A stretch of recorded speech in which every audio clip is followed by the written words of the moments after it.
Voici le Galaxy A56. Est-ce que ça pourrait être le smartphone milieu de gamme à viser cette année? On va le découvrir ensemble dans ce test du Galaxy A56. La série Galaxy A50 fait partie des milieux de gamme les plus populaires de Samsung et le tout nouveau A56 semble bien parti pour continuer cette tradition.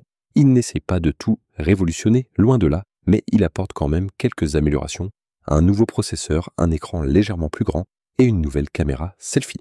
Le design a aussi été revu. Les capteurs photos séparés sont maintenant regroupés dans un bloc caméra unique. On retrouve un cadre en aluminium, mais l'arrière passe désormais au Gorilla Glass Victus Plus plus solide. En plus, le A56 est plus fin et plus léger que le modèle de l'an dernier. Côté protection, il conserve une certification IP67. Bonne résistance à l'eau en immersion, mais un peu en dessous de certains concurrents. Comme je l'ai dit, l'écran est un peu plus grand que l'an dernier, avec 6,7 pouces. C'est une dalle OLED en 1080p avec un taux de rafraîchissement de 120 Hz et protégé par le Gorilla Glass Victus Plus comme à l'arrière. Samsung a réussi à agrandir l'écran du A56 sans rendre le téléphone plus grand, simplement en affinant les bordures. L'écran est suffisamment net avec un excellent contraste et il prend en charge la lecture vidéo HDR10+. La luminosité maximale a aussi été améliorée cette année. En mode manuel, on a mesuré environ 450 nits, mais avec le mode automatique activé, ça monte à plus de 1200 nits, contre 1000 nits sur le A55. Enfin, le 120 Hz rend la navigation et le défilement beaucoup plus fluides, mais l'écran redescend automatiquement à 60 Hz quand il est au repos, pour économiser la batterie. Le Galaxy A56 est équipé de 2 haut-parleurs stéréo. Ils ont obtenu la note bon sur nos mesures de volume, ce qui est très correct pour ce prix. Le son est globalement bon, avec des basses plus profondes que sur le A55. Pour le déverrouillage, tu as un lecteur d'empreintes optique sous l'écran. Il est fiable, mais pas aussi rapide que certaines autres solutions qu'on a pu tester. Et tant qu'on parle de sécurité, t'as sûrement remarqué ce petit cache sur ma caméra et cette pochette que j'ai toujours avec moi. C'est pas un accessoire stylé, c'est une protection. Parce qu'aujourd'hui, on peut littéralement pirater ton téléphone, activer ta caméra à distance, suivre tes déplacements, capter les infos de ta carte bancaire et même ouvrir ta voiture sans contact, sans que tu t'en rendes compte. Du coup, moi, j'ai opté pour un truc simple. Un cache caméra ultra fin, une pochette spéciale qui coupe toutes les ondes. Wi-Fi, Bluetooth, RFID, GPS. Tu veux être peinard? Je t'ai mis le lien du pack que j'utilise en description. Franchement, c'est pas cher et ça évite des mauvaises surprises. Tu peux acheter le Galaxy A56 avec 128 ou 256 Go de stockage interne. D'ailleurs, si ça t'intéresse, je te mettrai un lien en description pour que tu obtiennes le meilleur prix. Mais contrairement au modèle précédent, il n'y a plus de port microSD cette fois-ci. Samsung a retiré l'option d'extension de mémoire. Le Galaxy A56 tourne sous Android 15 avec la toute dernière surcouche One UI dès la sortie de la boîte. Il embarque d'ailleurs beaucoup de fonctionnalités logicielles qu'on retrouve normalement sur les modèles haut de gamme de Samsung. Ce que tu n'as pas ici, Samsung DeX est la suite complète des fonctionnalités basées sur l'IA. Mais tu as quand même plusieurs outils intéressants. AI Select qui améliore l'ancien Smart Select. L'IA analyse le contenu de ton écran en détail et propose des actions comme récupérer du texte ou des images, créer des fonds d'écran ou même des GIFs. L'effaceur d'objets dans la galerie native qui fonctionne plutôt bien, même si ce n'est clairement pas au niveau du Galaxy S25. Et bien sûr, Google Gemini, intégré par défaut avec énormément de fonctionnalités à lui seul. Si tu veux plus de détails, va voir ma vidéo à ce sujet. Samsung a vraiment allongé la durée de support logiciel pour les nouveaux Galaxy A.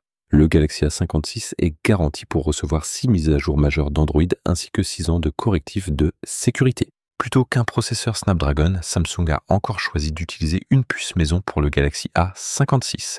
Le tout nouveau Exynos 1580. Comme prévu, les benchmarks montrent un gain de performance par rapport au modèle de l'an dernier. Ce n'est pas une différence énorme, mais le A56 est quand même plus performant que le A55.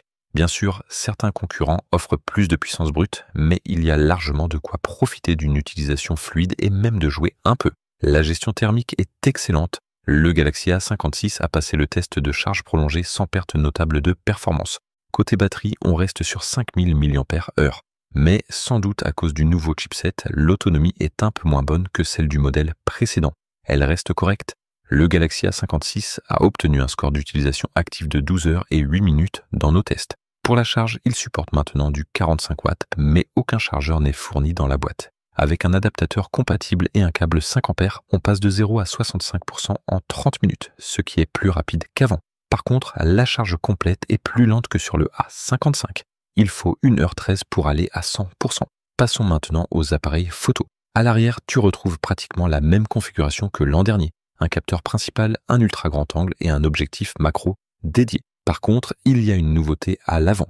La caméra selfie passe à 12 mégapixels au lieu de 32. Et franchement, les résultats sont excellents, des photos nettes et propres, une large plage dynamique et des couleurs superbes. Passons maintenant au capteur principal. En plein jour, les photos sont détaillées, les couleurs sont vives et percutantes. Par contre, il arrive que certains hauts niveaux de lumière soient écrêtés et on a déjà vu des concurrents proposer une meilleure netteté. Sur les portraits, ils sont corrects mais un peu trop doux.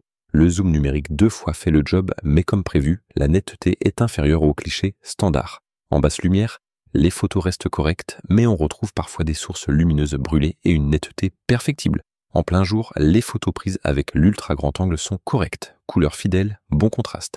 Mais la netteté et la plage dynamique pourraient être meilleures. La nuit, par contre, les clichés sont flous et bruités. La plage dynamique est limitée et la balance des blancs est souvent fausse. Bonne nouvelle, si tu actives le mode nuit sur ce capteur, les photos sont nettement améliorées. Ce qui n'était pas vraiment le cas avec le mode nuit du capteur principal. Les photos en gros plan prises avec le capteur macro dédié sont correctes et même meilleures que ce qu'on obtient avec les petits capteurs macro 2 mégapixels qu'on retrouve chez d'autres marques. Mais attention, il faut beaucoup de lumière pour avoir un bon rendu et aussi pas mal de patience. Pas de gros changements côté vidéo.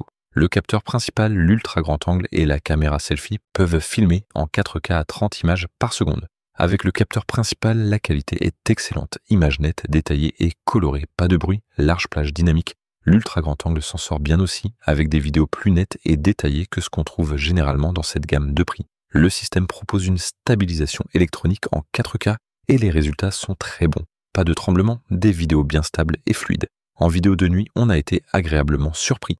L'image du capteur principal reste détaillée, nette et peu bruitée, même si les sources lumineuses peuvent parfois être surexposées. Et voilà, le Galaxy A56, comme le modèle de l'an dernier, c'est un smartphone avec une construction solide, un bel écran, un chipset correct et tout le pack logiciel Samsung.